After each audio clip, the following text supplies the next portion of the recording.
thinking as a kind of magical thing. But anyway. Yeah, but this is something that is already known to the women, the gatherers, for, you know, a million years. Of course they know the magic of seeds. What they don't want is the anti-magic of surplus and scarcity. This is what the hunter-gatherer society is constantly struggling against, that there should be no surplus and therefore no scarcity. And in the eyes of all agricultural societies, this has made the hunter-gatherers look miserable. You know, ooh, how can they live without a surplus? You know, what do they do if the game dies out or something like that? Well, modern anthropologists like Marshall Sahlins have proven that hunter-gatherers, I mean, he coined the term the original leisure society, that on the average, your pygmies, your bushmen, your Eskimos, which are now living on the margins of the habitable world, so imagine what it would have been like for, let's say, the Manhattan Indians, are working an average of 4 hours a day to feed themselves, and the rest of their life is spent dancing and all right, so making they didn't. art, So it's only the people who are dependent on crops that project this kind of fear to the previous society. Yeah, right? exactly. Marshall Sahlins showed that the larder of your average hunter-gatherer tribe is about 200 items, whereas the larder of your slash-and-burn agriculturist is about 20 items, and that they are much, much more susceptible to, let's say, crop blight that would wipe them out as a people than your hunter-gatherers are, because if there are no reindeer, they can eat grubs, you know, whereas the agriculturalists have forgotten how to eat grubs. So, but is there, I mean, this is a nice theoretical structure, but is there, like, empiric evidence that aren't there some hunter-gatherer societies, like the remnants of them now, that are, or that were miserable? Don't we have records of them who happen to be living in the poorest places? I would say it depends on your definition of misery, but... I mean, starving, or subject to natural calamities also. Are we not still subject to natural calamities? I mean, we just heard about... we just heard about from Georgia to I know, but Georgia to Massachusetts, they couldn't take 6 inches of snow. Yeah, but we're living in perversion. We're living in perversion. Right, and I think if you study Eskimos and pygmies and bushmen, have you ever read The Forest People? They've stabilized. You mean? Well, the ones that survive now have stabilized, obviously, for thousands of years. And they're also highly specialized compared to... So some of the... All right, so... But we won't solve that problem now. But I would say the answer to your question is generally no. You know, that there is no evidence of misery. The evidence of misery is in the eye of the beholder. All right, so, but is there evidence then of these early calamities in the early agricultural societies? I guess we still have them now. We have look at what we have desert. Look what the Green Revolution did to right. northern India and the Sahel. Drought in in Africa. Right. Agriculture. Yeah, but now you have India, which is a net exporter of food, and you have people starving all over the place. Yeah, but that's because it's all fucked up, right? It's obvious now that we've got the technology. It's the politics of scarcity that we're talking about. But we've got the technology now to make agriculture a complete benefit to man. There's no reason why anyone should starve on this planet. There never was, in my opinion. The whole economy of scarcity is what I call the Babylonian con. It's the invention of priests and kings. You say all right. You say if you go back to an animal model, there were whole animal populations get wiped out because they're populations get wiped out. I'm not saying that no Paleolithic population ever got wiped out. I would be foolish to say that. But if you look for archaeological evidence of starvation and war and the mass kill-offs that begin in the Neolithic, you don't find it. And if you look in anthropology for the disasters and the deaths and the poverty and the misery, you find it beginning in the Neolithic, not in the Paleolithic. You find it beginning with priestcraft, with the caste division. So this was also the beginning of towns and cities, right? Absolutely. And what we all know civilization as we know it. We all know the advantages of that. supposedly. But what would you say now that we're doing the critique? What are the disadvantages? We've all been taught to believe that there are advantages. All right, so tell us the on disadvantage. The one side, I mean, aside from the food, let me ask you we've a already question. established. What are the disadvantages of Why do you think living in a larger? Is it the cities are always larger than the tribe By conglomerations, are they? Yeah. That's why So- it's called cities. So, like, what kind of magnitude are we talking about? Like, were the earliest agricultural settlements 100 times larger than what the small tribes were? No, they were only marginally larger. I mean, the whole thing takes an immense amount of time because, I mean, to give it scientific nomenclature, between your Paleolithic and the Neolithic comes the Mesolithic, which is, you know, several thousand years of slow development, All right, so beginning with abstract concepts such as the calendar, yeah. and ending with the emergence of agriculture as we now understand it, All right, with so a very, very long development in between. The idea All of a right. revolution is only in retrospect. All right, so I'm just, you know, I've never considered these things, except I have hints of them here and there. So let me just explore this and play the angel's advocate. No, wasn't the fact that the population in cities increased, or did it compared to the, then why did it, wasn't just let's take that part, the fact that the population has increased, is this a sign of their, in other words, is a larger better here? Why is larger better? Did anybody ever believe that? You know, Schumacher said small is beautiful. I mean, that's what we're taught to believe. We're taught to believe that. We're also taught to believe that the life of the hunter-gatherer is nasty, brutish, and short. A very 18th century rationalist view of primitive man. Then you got the noble savage view, the romantic view. And somewhere between these ideological abstractions, we're going to find a reality. But can we generalize? We weren't there some agricultural societies that would have been better to live in than some hunter-gatherer societies? What's your definition of a good life? Well, we know what that means. I'm not so sure. But are you going to say that every hunter-gatherer, are you advocating a return to that? No, as I say, I do not. Okay. I'm not talking about. Let me finish, Tuli. I don't talk about a return to the Stone Age. I talk about a return of the Paleolithic. And what I mean by this is, as we reach the end of industrialism, which is in its turn the butt end of the agricultural Neolithic revolution, as we now are supposedly approaching some species of post-industrial life, certain things, certain aspects of the Stone Age are going to return.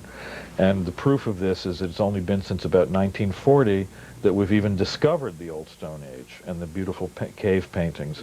Before that, we could not have understood them.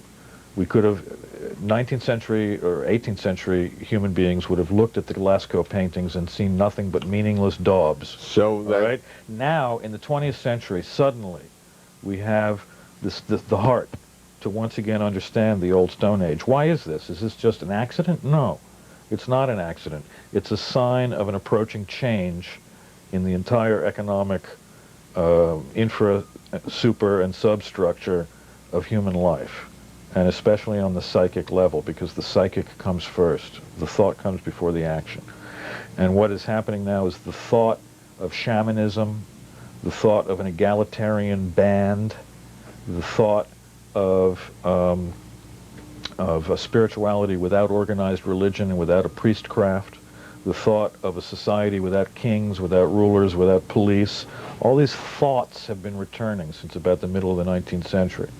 And now that we're at the end of the 20th century, these thoughts are widespread. These thoughts are in everybody's mind.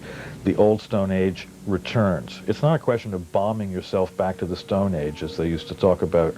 Yeah, I was going to just bring that up. No, this is not what I'm talking about. I don't want to see an apocalypse. I don't want to see. Personally, I'm not interested in apocalypse and Armageddon. You know, I find them boring and unpleasant concepts. Or barbaric, like barbaric. So then, to jump ahead, how will this is occurring as a result of a technological revolution now, right? Yeah, you could say so. I mean, Yeah, the so relationship between spirit and technology is a complex interplay. It's not a one-to-one I mean, now relation. It's people not a can cause and work at effect home, relation. you know, to take a crude, simple example. 10 minutes. Whereas they always had to be in a more central place at one time. Mm-hmm. Well, I mean, there's is no that need part of for- your? Is that part of your It's a sign. perspective? It's a sign and a Well, it's is it a a cause path? and an effect. Is it No, a path to follow? Well, the end of the industrial age, there's no need for industrialists to need all these people to work. So it's also almost a necessity. Well, let me. The end of industrialism puts the kibosh in the whole Babylonian con of scarcity All right, economy. I have a question about that. It reveals the bad underpinning and the false underpinning that we've been laboring under ever since Babylon. The idea that there's scarcity and that only priests and kings can save us from scarcity. All right. Okay, I've. This idea is finally crumbling. All right, I want to discuss that a little because everyone says the industrial age is passing, the age of manufacture. But I wonder how much of that is. As I look around in this room, and even in your house, I'll bet you have a. Do you have a TV? Nope. You have a telephone, though. Yeah, I've got a telephone. All right, and you do use automobiles, and in other words, when we look in this house or any average house, not like one of this from this freak here, we see an awful fucking lot of things. These things are made somewhere all the time by someone who at least presses a button. Mm-hmm. In other words, manufacturing hasn't decreased. Oh, it's no. just decreased in the U.S. No, no, and no. been Need shipped for out. It's people been to do shipped it. out, but it's no. But a lot of the more, I don't. Is it as complete as that, or have the like the? No, I'll tell you something. The clothing factories moved understand. to Mexico, where we don't see the clothing Exactly. workers. Exactly. I know what you're getting at. It isn't that the economy of production has vanished and that we now have an economy of information, as some people Yeah, like to claim. right. This is bullshit. This is fascist bullshit even. In fact, there is no economy of information. However, this is not to say that there hasn't been a change in the economic reality that connects production and consumption. There's a very interesting wedge which has been driven ever since about the 18th or 19th century, and it's called commodity. It's called the commodity. Yeah, well, You know what I mean? Well, we all know what you mean, but it's that's the- been a terrible change. Exactly. It's the psychic totalitarian rule of the commodity which is beginning to slip. It's not production or manufacture which is irrelevant. It's beginning to slip in America? Yeah, I think so. It's very interesting to note that the advertising industry is in a panic, total panic, because of certain technologies which have made it possible for people to avoid advertisements.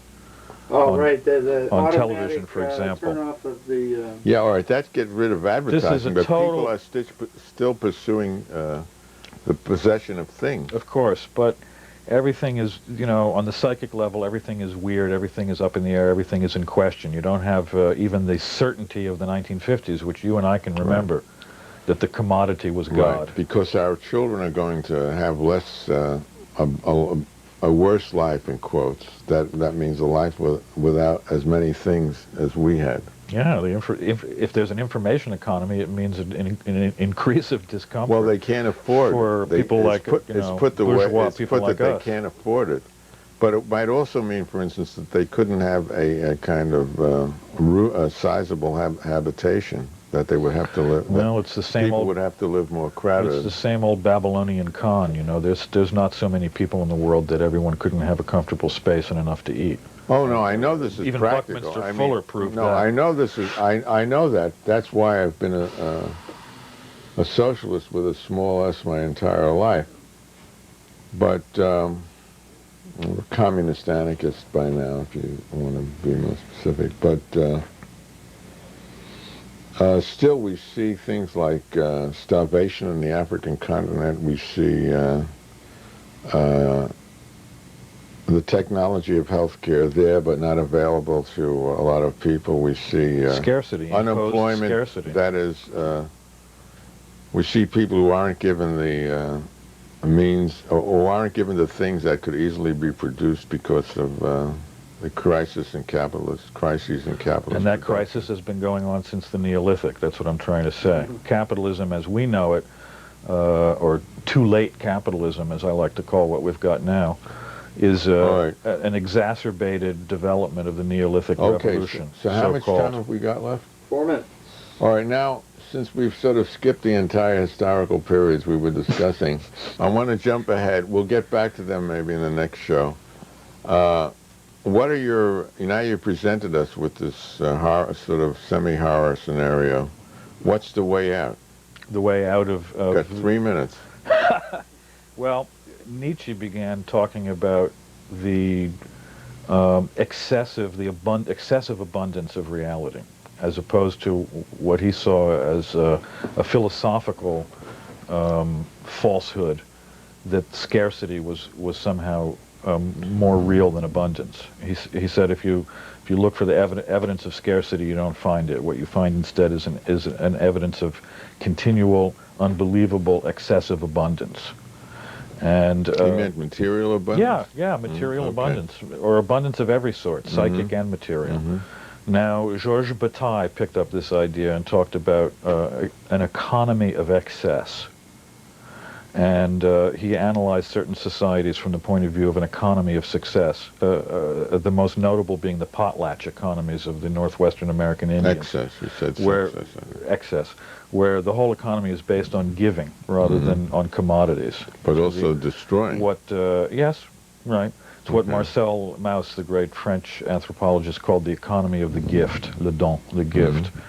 And I think that the way out is through through an understanding of this.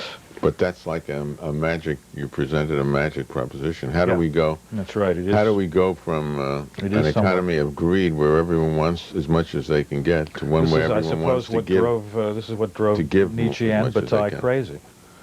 You know. All right. So it's in other a words, dangerous you just path. redefined the problem. You haven't. I'm sorry, Peter, That's but not I an don't know. answer. You haven't really. If I had an answer, would we be? Okay, all right, but you don't think the Marxist path is the right one, or part of it? What about the so-called anarchist path, whatever that is? Of dubious value, but closer. What? And somehow. call yourself an anarchist? Well, for want of something better. For all want right. of something So better. it's dubious. Our future is dubious. Dubious, like Dubai, as in Dubai.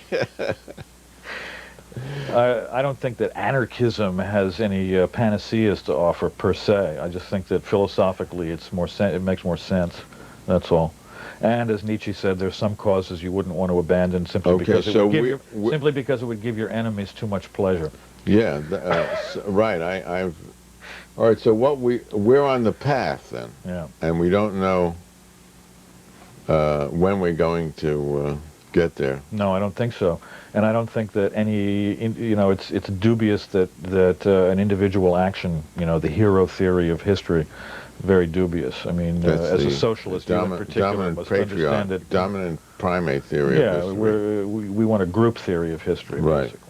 And actually, now is where we should cut off because we can get to Fourier next. Which is okay, so we want a better world, and we want it now. Yeah. We're just a bunch of old 60s aging hippies at heart. Yeah, we're flower geriatrics. Flower geriatrics. So we'll be back. We'll be back. Next you can't week. get away from us. We're just getting hot We'll here. be back next century. Okay.